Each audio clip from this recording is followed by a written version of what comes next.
Internet, what's up? It's Barry once again with another episode of Behind the Lyrics. Today we're going to look at a 2010 released song off of our album Atlas Drugged. This song was named by Jake's mom, technically, Six Flags Over Jesus. It was originally going to be titled Clearing the Temple, as it was kind of like a reference to that event in the Bible, but it comes from the background of where the song came from in my mind was there was a day when I'm not trying to put anybody out historically, but we were teenagers, you know what I'm saying, but me and Evan Brewer had a bad acid trip, and we wanted to go to church or something, you know, just kind of like get out of the crowd we were in or something. I don't know. It was just kind of one of those days where you like did too much acid and it's time to go to church, you know. So we randomly picked a church that was very big on Old Hickory Boulevard in Nashville, in Brentwood, and we just went there, right? And we get in there, and strikingly, immediately we noticed a gift shop with a lot of really overpriced items. They had an ATM machine. They had credit lines available that they were offering, you know, right out the gates. Just a lot of stuff that struck me right away as things I'd read in the Bible that were, you know, particularly giving out loans with interest for things that were not a business investment was kind of what Jesus specifically flipped out and started flipping tables in the temple in the Bible. So, you know, you see that as actually going on basically as you walk in the door. We get in there and the service is all about how pathetic we are and how lucky we are that they're accepting us at this church.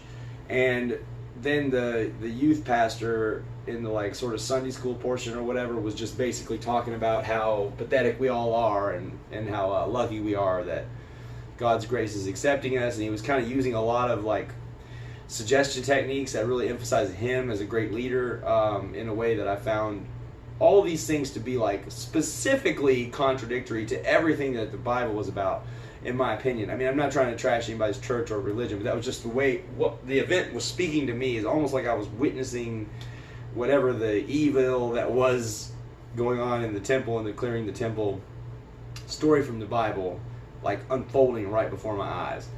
I remember we kind of challenged that pastor on a few of those points, and he really kind of immediately tried to discredit us, talk about how bad we were, rather than defending his point. And then when we left, we were just talking about how we were going to go to Waffle House, and a few people from there followed us to Waffle House, trying to like, I guess, convince us differently of what we were talking about, even though we had just asked questions, actually, coming from a biblical standpoint, of this guy, and it had created just wide cognitive dissonance among everyone in the room. It was just a really profound kind of situation that was very influential on me. Bearing in mind, I'm not per se an atheist. Some of the band members might be, but this just didn't pass the smell test to me, that kind of thing. So here is a little breakdown of the lyrics of this Six Flags Over Jesus.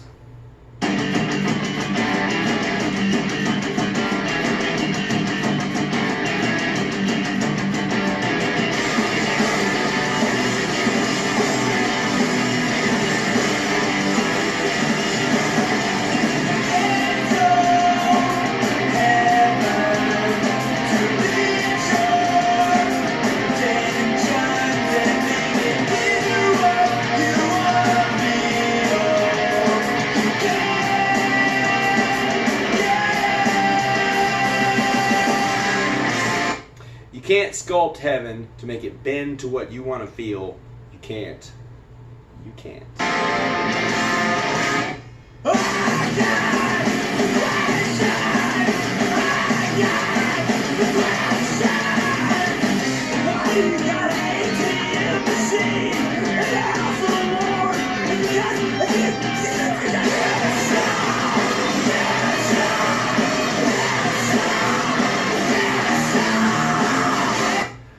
I've got some questions.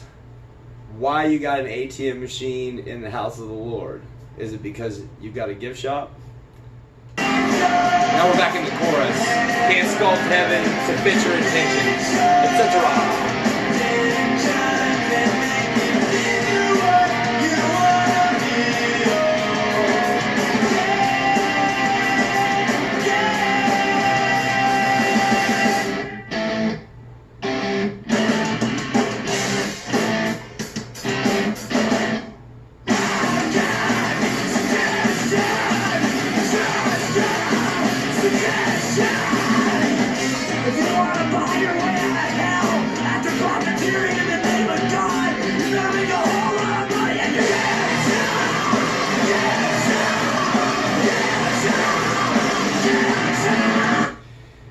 This verse goes, I've got a suggestion. If you want to buy your way out of hell after profiteering in the name of God, you better make a whole lot of money at your gift shop. Now we're back in the chorus.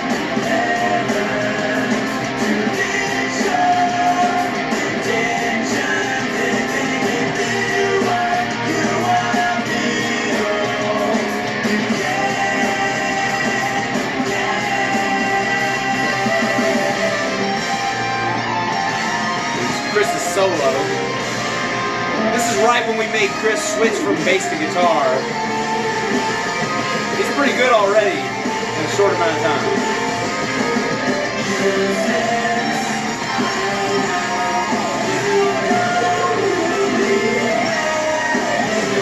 This outro is "You Sense, I Know, You Don't Believe It." That was in reference to all of this is me talking to that preacher, and it's kind of like what conversation we actually had in the church was pretty much these exact points.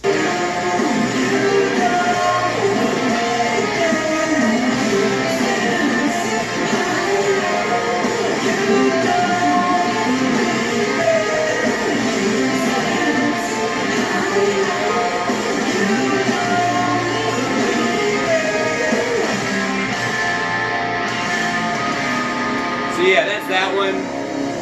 It's kind of like, all centered around that one event. It's kind of the approach I took on the vocals in the verse. Is very, incidentally, Jesus Lizard-esque. And a lot of like George Thorogood stuttering, so that may make the lyrics a little harder to understand there. And the chorus, I was kind of going for like a Smashing Pumpkins kind of thing, I guess.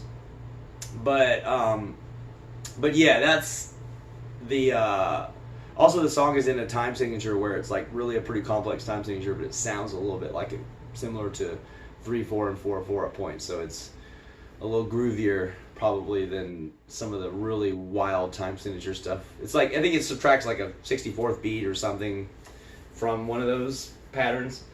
But yeah, that song is a lot of fun. Pretty simple concept, but I feel like it's pretty hard hitting, and it kind of has comes from a very profound day in my life. But yeah, we got a new record coming, Sympathy Porn, coming soon. Go to lookwhatididjams.com, as we have 2 songs you can download there from the upcoming record. And follow us on all the social media accounts for more Look What I Did good stuff just like this at Look What I Did Jams on everything. Peace!